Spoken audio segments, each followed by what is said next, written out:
Good morning दोस्तों। हम पढ़ रहे थे एंजाइम के बारे में। पिछली क्लास में हमने एंजाइम के जनरल इंट्रोडक्शन, फिर उसके बाद में एंजाइम की स्ट्रक्चर के बारे में पढ़ा, फिर उसके बाद में हमने एंजाइम की गुणधर्म के बारे में पढ़ा। आज हम पढ़ते हैं एंजाइम की क्रियाविधि। तो आज का टॉपिक है हमारा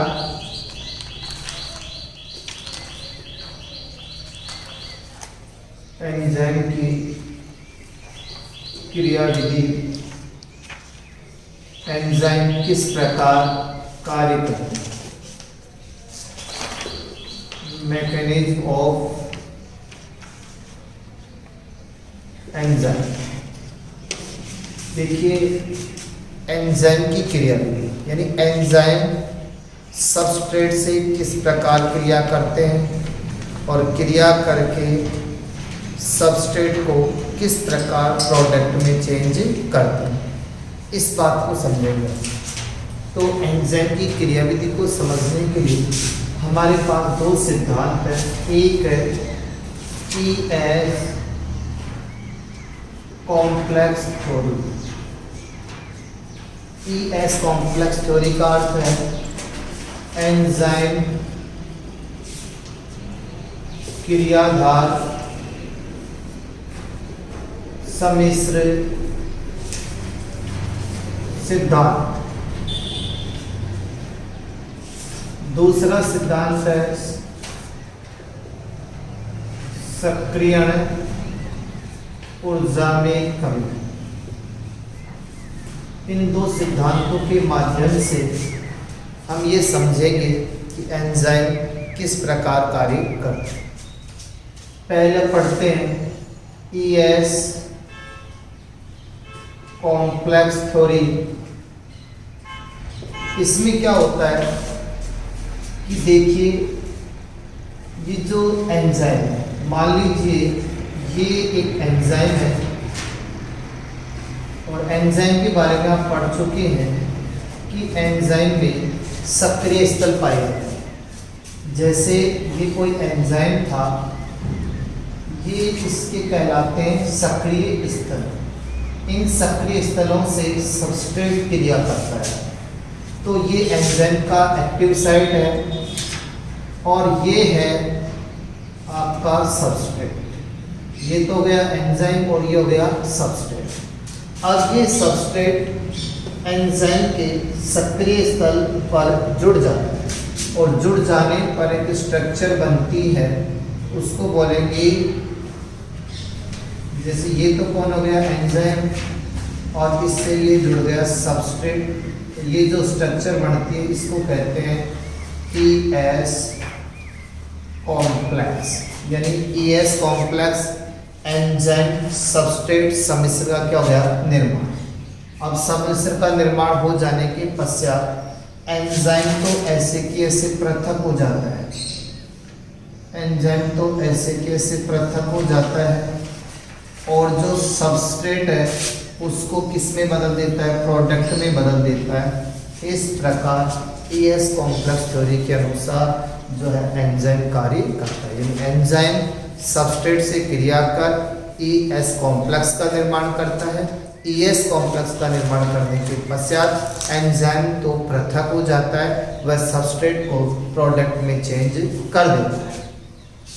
अब ES कॉम्प्लेक्स थ्योरी को समझाने के लिए दो सिद्धांत दिए गए। सबसे जो पहला सिद्धांत दिया गया वो था ताला चाबी का सिद्धांत। ताला चाबी का सिद्धांत क्या है? ये जो सिद्धांत है ये ES कॉम्प्लेक्स थ्योरी को समझाता है। यह सिद्धांत एमिल फिशर ने दिया। एमिल फिशर ने दिया। एमिल फिशर कहता है, जिस प्रकार एक विशिष्ट ताले को खोलने के लिए एक चाबी की आवश्यकता होती है, यानी जो ताला है वो हर किसी चाबी से नहीं खुलता, ठीक उसी प्रकार जो सबस्ट्रेट है वो सबस्ट्रेट को प्रोडक्ट में बदलने के लिए किसी न किसी एक विशेष एंजाइम की आवश्यकता होती है। ये है ताला चाबी का सिद्धांत। यानी ताले को, जैसे ये ताला है, इस ताले को खोलने के लिए एक चाबी की जरूरत पड़ती है। इसकी जरूरत पड़ी एक चाबी की, यानी इस ताले को खोलने के लिए जो है एक ही चाबी है वो इस ताले को खोल सकती है, अन्य चाबी इस ताले को नहीं खोल सकती। ठीक उसी प्रकार ये जो सबस्ट्रेट है, इस सबस्ट्रेट से केवल विशिष्ट एंजाइम ही क्रिया करेगा, विशिष्ट एंजाइम ही क्रिया करेगा, अन्य सभी एंजाइम इस सबस्ट्रेट से नहीं जुड़ सकते। इस प्रकार एंजाइम के ताला चाबी, जिस प्रकार ताला और चाबी दोनों आपस में मिल जाते हैं, और उसी प्रकार एंजाइम और सबस्ट्रेट दोनों आपस में मिलकर ES कॉम्प्लेक्स बनाते हैं, जिसके दौरान सबस्ट्रेट कन्वर्ट इन प्रोडक्ट। तो ये है ताला चाबी का सिद्धांत। इसमें हम लेते हैं दूसरा सिद्धांत लेते हैं, इसमें ES कॉम्प्लेक्स थ्योरी को समझाने के लिए, वो है प्रेरित आसंजक का सिद्धांत। ये जो सिद्धांत ये दिया था कोसलैंड ने।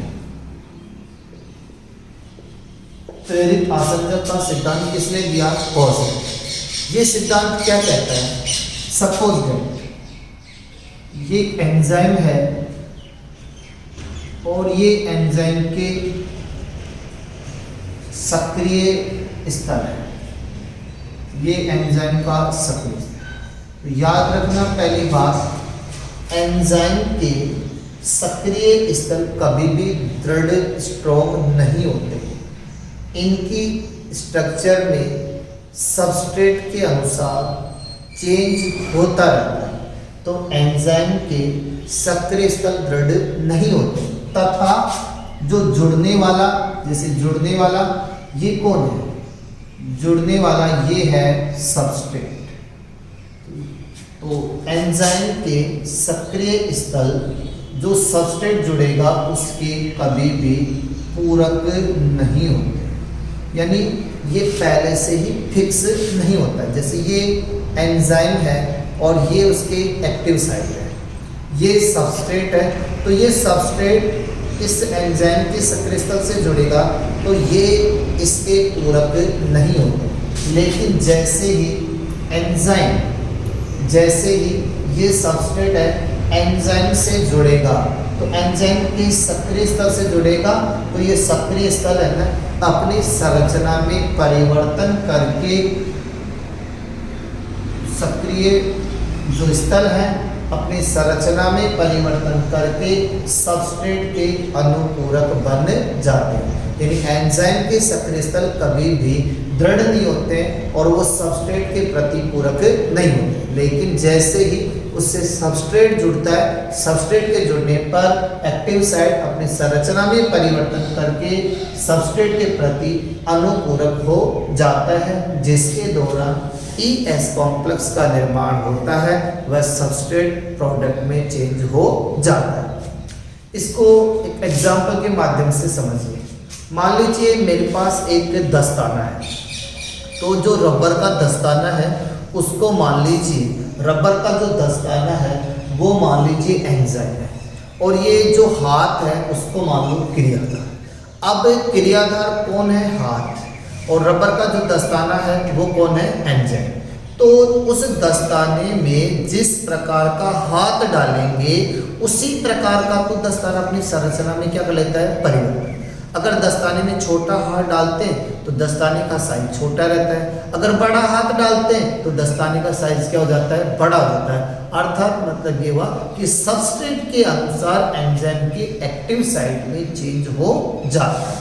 इस प्रकार जो है सबस्ट्रेट है वो प्रोडक्ट में चेंज होता है। तो ये हमने पढ़ा ES कॉम्प्लेक्स थ्योरी। दूसरा पढ़ते हैं, सक्रियण ऊर्जा में कमी करके हम जो सबस्ट्रेट है उसको प्रोडक्ट में चेंज कर सकते हैं। तो इसको समझने के लिए देखिए, इसको समझने के लिए हम एक ग्राफ की सहायता से इसको समझने की कोशिश करते हैं। तो सबसे पहले देखिए सक्रियण ऊर्जा होती क्या है। तो इसमें दूसरा हमने पढ़ा सक्रियण ऊर्जा में कमी।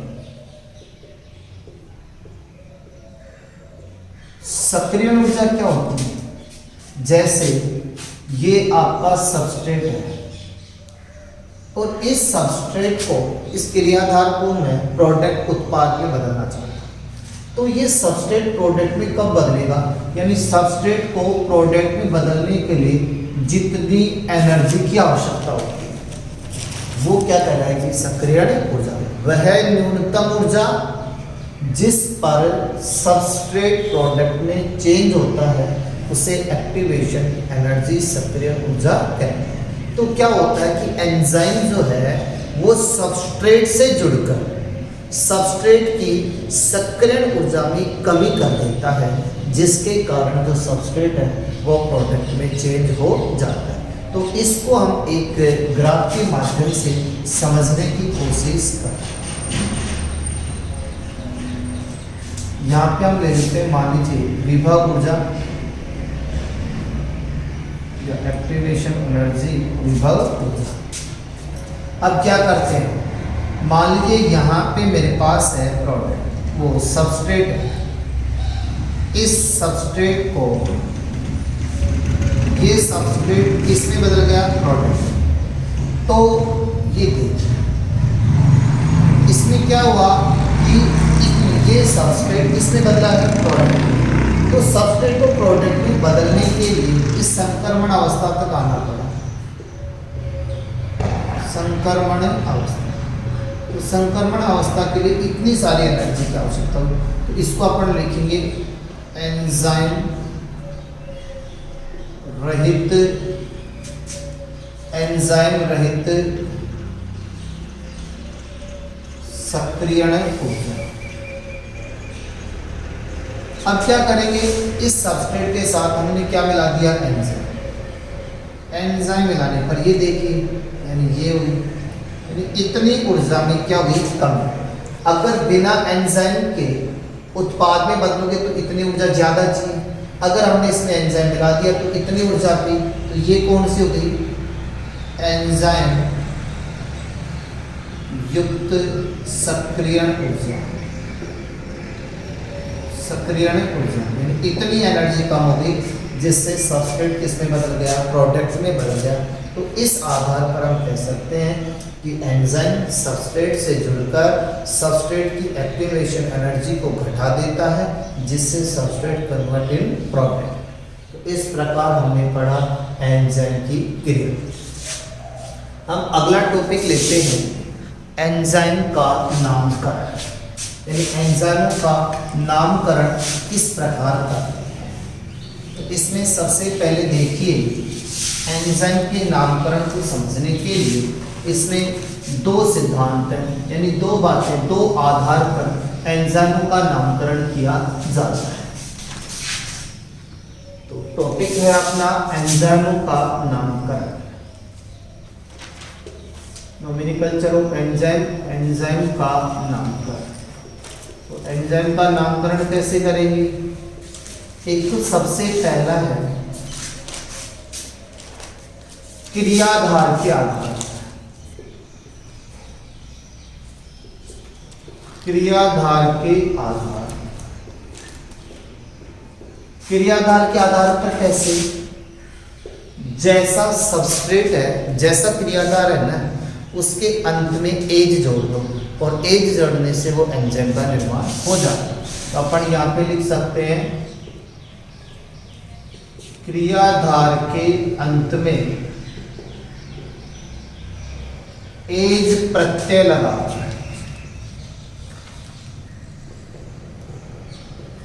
एज प्रत्यय लगाकर एंजाइम का निर्माण हो सकता है। जैसे माल्टोज, माल्टोज शुगर जो है उसमें माल्टोज के अंत में क्या जोड़ दिया? एज, क्या बन गया? माल्टेज। जैसे सुक्रोज, अंत में क्या जोड़ दिया? एज, सुक्रेज। तो इस प्रकार क्रियाधार के अंत में एज प्रत्यय को जोड़ना। नंबर 2, उत्प्रेरित अभिक्रियाओं के आधार पर, उत्प्रेरित अभिक्रियाओं के आधार पर, यानी जो एंजाइम जिस प्रकार की अभिक्रिया को उत्प्रेरित करता है, जो एंजाइम जिस प्रकार की अभिक्रिया को उत्प्रेरित करता है उसका नाम भी वैसा ही होगा। यानी जैसा एंजाइम जिसका काम वैसा उसका नाम। जैसे जल अपघटन करने वाले एंजाइम का नाम हो जाएगा, वो होगा हाइड्रोलेजेज प्रकृति का। तो जैसे जल अपघटन करने वाले, जल अपघटन करने वाले जितने भी एंजाइम है वो होगी हाइड्रोलेजेज प्रकृति, हाइड्रोलेजेज प्रकृति के हो जाएंगे। इस प्रकार हम एंजाइमों का क्या करते हैं, नाम करते हैं। तो एंजाइमों के नाम पर दो तरीके से, क्रियाधार के आधार पे और दूसरा उत्प्रेरित होने वाली अभिक्रियाओं के आधार पे। यानी जो एंजाइम जैसा काम करेगा उसी का वैसा ही नाम होगा। अगला टॉपिक हम लेते हैं एंजाइम की क्रियाशीलता को प्रभावित करने वाले कारक। कौन कौन से कारक हैं जो एंजाइम की एक्टिविटी को प्रभावित करते हैं। तो इसमें देखिए सबसे पहले है, हेडिंग है अपनी एंजाइम की क्रियाशीलता को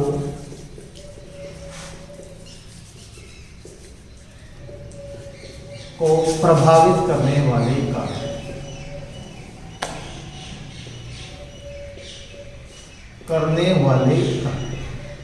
कौन कौन से कारक हैं जो एंजाइम की क्रियाशीलता को प्रभावित करते हैं। सबसे पहला कारक लेते हैं हम ताप।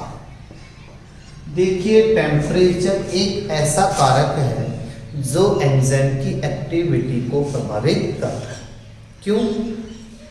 ताप बढ़ेंगे तो ताप से क्या होगा, आप जानते हो एंजाइम प्रोटीन प्रकृति के हैं और प्रोटीन के मध्य कौन सा बंध पाया जाता है, पॉलीपेप्टाइड।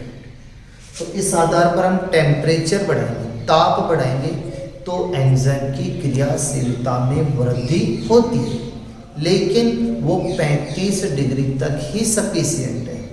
35 डिग्री सेंटीग्रेड से अधिक ताप बढ़ाओगे तो एंजाइम के मध्य जो पॉलीपेप्टाइड बंध है एंजाइम में विकृति आ जाती है, जिससे एंजाइम की क्रियाशीलता में कमी आती है। तो एंजाइम की एक्टिविटी के लिए जो अनुकूलित ताप है वो है 20 से 35 डिग्री सेंटीग्रेड ताप ऐसा है जिसपे एंजाइम की एक्टिविटी मैक्सिमम है।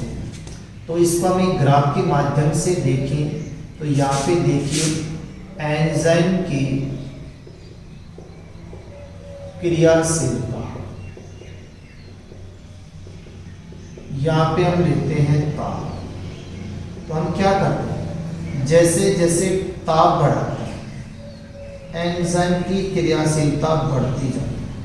ताप बढ़ाएंगे वैसे वैसे एंजाइम की क्रियाशीलता बढ़ती है, लेकिन ये बिंदु ऐसा है जिस पर एंजाइम की क्रियाशीलता मैक्सिमम है, ये है 20 से 35 डिग्री सेंटीग्रेड। तो 20 से 35 डिग्री सेंटीग्रेड ताप पर एंजाइम की जो एक्टिविटी है वो मैक्सिमम है। 35 से अधिक ताप बढ़ाओगे तो फिर एंजाइम की क्रियाशीलता में कमी आ जाती है। क्यों? क्योंकि एंजाइम में विकृति आने के कारण। एक बात को याद रखना, अगर हम 10 डिग्री सेंटीग्रेड ताप एक साथ बढ़ाते हैं तो एंजाइम की जो एक्टिविटी है, जो एंजाइम की क्रियाशीलता है वो 2 से 2.5 गुना बढ़ जाती है। कैसे? जैसे मान लीजिए 10 डिग्री सेंटीग्रेड ताप पर एंजाइम की क्रियाशीलता 2 गुनी थी और हमने अचानक ताप 20 डिग्री सेंटीग्रेड बढ़ा दिया तो एंजाइम की क्रियाशीलता कितने गुना हो जाएगी, 4 गुना। लेकिन ये जो रूल है ये 35 डिग्री सेंटीग्रेड ताप तक ही लागू होता है। दूसरा टॉपिक हम लेते हैं पीएच। देखिए पीएच भी एंजाइम की क्रियाशीलता को प्रभावित करता है। तो एंजाइम की क्रियाशीलता के लिए अनुकूलित जो पीएच है वो है 5 से लेकर 7.5। 5 से 7.5 पीएच पर एंजाइम सबसे ज़्यादा सक्रिय रहता है। इससे अधिक ताप पर तो इसके लिए एक ग्राफ बनाते हैं। ये पीएच है, यहाँ पे ले लो आप एंजाइम की क्रियाशीलता। अब इसमें क्या करेंगे, जैसे जैसे पीएच बढ़ाएंगे एंजाइम की क्रियाशीलता बढ़ती जाएगी। ये मैक्सिमम लेवल आ गया। अब यहाँ पे जो पीएच है उसका मान होगा 5 से 7.5। तो 5 से 7.5 पीएच पर मैक्सिमम होगा। अगर 7.5 के बाद में अगर आप पीएच बढ़ाते हो तो एंजाइम की क्रियाशीलता में कमी आती है। तीसरा टॉपिक है क्रियाधार की सांद्रता, यानी क्रियाकारक की सांद्रता। इसका अर्थ ये होगा, देखिए एंजाइम, अब एंजाइम की क्रियाशीलता को क्रियाधार भी प्रभावित करेगा। कैसे?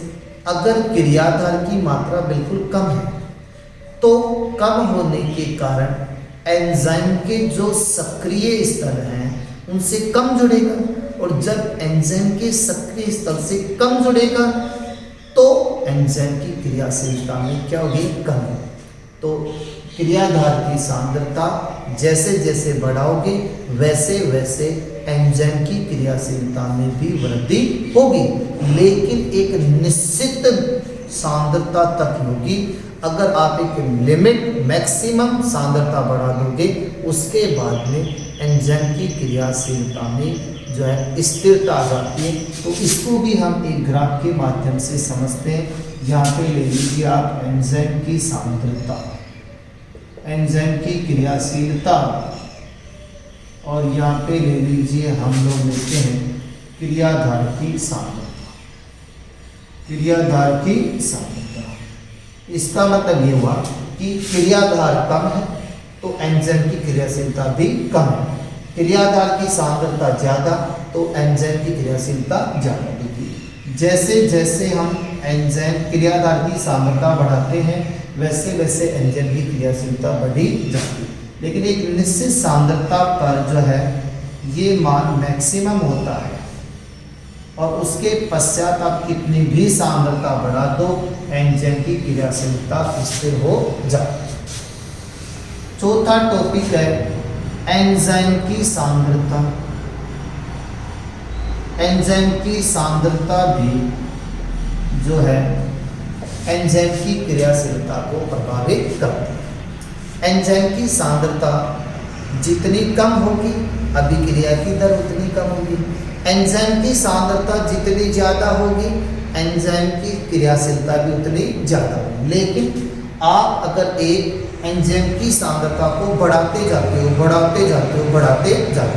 तो उस समय क्या होता है, क्रियाधार की जो सांद्रता है वो एक सीमाकारी कारक के रूप में कार्य करने के कारण जो अभिक्रिया का जो दर है वो बिल्कुल स्थिर हो जाती है।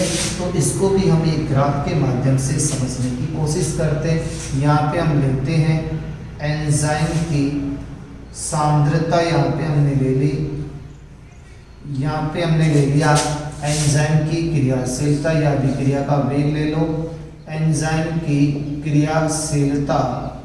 अब इस पे क्या होगा, तो देखिए जैसे जैसे एंजाइम की सांद्रता बढ़ी वैसे वैसे एंजाइम की एक्टिविटी बढ़ गई या अभिक्रिया का वेग बढ़ गया। लेकिन इस बिंदु पर आने से क्या होगा, जो क्रिया कारक की सांद्रता है वो एक सीमाकारी कारक के रूप में कार्य करने लग जाती है और अभिक्रिया की जो दर है वो बिल्कुल स्थिर हो जाती है। तो इस प्रकार एंजाइम की सांद्रता प्रभावित करती है। पांचवा जो कारक है वो है उत्पाद की मात्रा। उत्पाद की मात्रा भी एंजाइम की एक्टिविटी को प्रभावित करती है। जैसे ये है सबस्ट्रेट और ये कौन है, प्रोडक्ट। अगर प्रोडक्ट की मात्रा कम है, इसका मतलब प्रोडक्ट कम है तो सबस्ट्रेट की मात्रा क्या रहे, ज़्यादा, या सबस्ट्रेट ज़्यादा होगा तो प्रोडक्ट क्या होगा, कम। तो अभिक्रिया का वेग भी या एंजाइम की सांद्रता भी क्या होगी, कम। लेकिन एक कंडीशन दूसरी बनाते हैं, अगर ये सबस्ट्रेट कम है, इसका मतलब प्रोडक्ट क्या बन गया, ज़्यादा। प्रोडक्ट ज़्यादा बन गया तो अभिक्रिया का वेग क्या हो जाएगा, कम। इस समय क्या होगा, ज़्यादा, तो कम हो जाएगा। लेकिन अगर कोई अभिक्रिया साम्यावस्था पे आ जाती है तो यहाँ पे एंजाइम की क्रियाशीलता और अभिक्रिया का जो वेग है वो बिल्कुल शून्य हो जाता है, ना इधर होगी ना इधर। लेकिन साम्यावस्था के पश्चात अभिक्रिया जो है रिवर्सेबल हो जाती है। इस प्रकार उत्पाद की मात्रा भी, यानी सबस्ट्रेट कम होगा, प्रोडक्ट ज़्यादा होगा तो अभिक्रिया की दर फास्ट होगी। सबस्ट्रेट कम होगा, प्रोडक्ट ज़्यादा होगा तो अभिक्रिया का वेग कम होगा। साम्यावस्था पर शून्य होगा और साम्यावस्था के पश्चात जो है रिवर्सेबल होगा। अगला इसमें छठवां टॉपिक है एंजाइम विष। एंजाइम विष कह दो या इस विष को संदमक भी कहते हैं। संदमक का मतलब ऐसे रासायनिक पदार्थ जो एंजाइम की क्रियाशीलता को घटा देते हैं। कोई ना कोई रासायनिक पदार्थ होते हैं जो एंजाइम के एक्टिव साइड से जुड़ जाते हैं और जुड़ करके उसकी एक्टिविटी को घटा देते हैं, उन्हें एंजाइम संदमक या एंजाइम विष कहते हैं। तो ये जो एंजाइम संदमक है ये दो प्रकार के होते हैं। एक होता है प्रतिस्पर्धी, प्रतिस्पर्धी संदमक। अब प्रतिस्पर्धी संदमक किसे कहेंगे, जैसे मान लीजिए ये एंजाइम है और ये उसके एक्टिव साइड, ये कौन से साइड है, एक्टिव साइड यानी सक्रिय स्थान। तो क्या होगा, ये सबस्ट्रेट है और ये कोई ना कोई, और ये सबस्ट्रेट है और ये कौन है, संदमक, निरोधक। तो ये जो निरोधक है, इस निरोधक की संरचना इस सबस्ट्रेट से मिलती जुलती है। इस संदमक या निरोधक या विष की संरचना सबस्ट्रेट से मिलती जुलती है। तो सबस्ट्रेट से मिलती जुलती होने के कारण सबस्ट्रेट तो इससे जुड़ता नहीं है और जुड़ जाता है कौन, संदमक। तो ये संदमक एंजाइम की एक्टिव साइड से जुड़कर एंजाइम की एक्टिविटी को घटा देता है। तो प्रतिस्पर्धी संदमक किसे कहते हैं, ऐसे संदमक जिनकी संरचना सबस्ट्रेट से मिलती जुलती होती है, इसलिए ये एंजाइम के एक्टिव साइड से जुड़कर एंजाइम की एक्टिविटी को डिक्रीज कर देते हैं। जैसे मैलोनिक एसिड या malic acid, malic acid succinic acid का, सक्सेनिक एसिड का प्रतिस्पर्धी है। यानी ये संदमक है और ये कौन है, सबस्ट्रेट। तो इस सबस्ट्रेट की जगह कौन जुड़ जाता है, मैलिक एसिड, जिसकी वजह से एंजाइम की क्रियाशीलता में कमी होती है। दूसरा है इसमें अप्रतिस्पर्धी।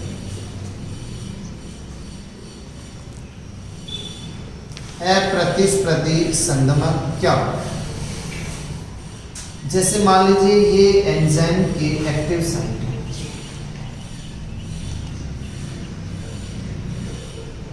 एक्टिव साइट, ये सबस्ट्रेट है और ये कोई ना कोई संदमक। अब की बार क्या होगा, ये जो संदमक है इसकी संरचना सबस्ट्रेट से मिलती जुलती नहीं, ये सीधा ही क्या करेगा, एंजाइम से जुड़ेगा। संदमक एंजाइम की सक्रिय स्थल से जुड़कर एंजाइम की संरचना में परिवर्तन कर देता है। एंजाइम की जब संरचना में ही परिवर्तन हो जाता है तो एंजाइम की एक्टिविटी में कमी आ जाती है। इसके लिए हम एग्जाम्पल ले सकते हैं Ag2+, Kb2+, Ag+। तो ये ऐसे संदमक हैं जो एंजाइम के सक्रिय स्थल से जुड़कर एंजाइम की एक्टिविटी को घटा देते हैं। इस प्रकार अब हमने एंजाइम की क्रियाशीलता को प्रभावित करने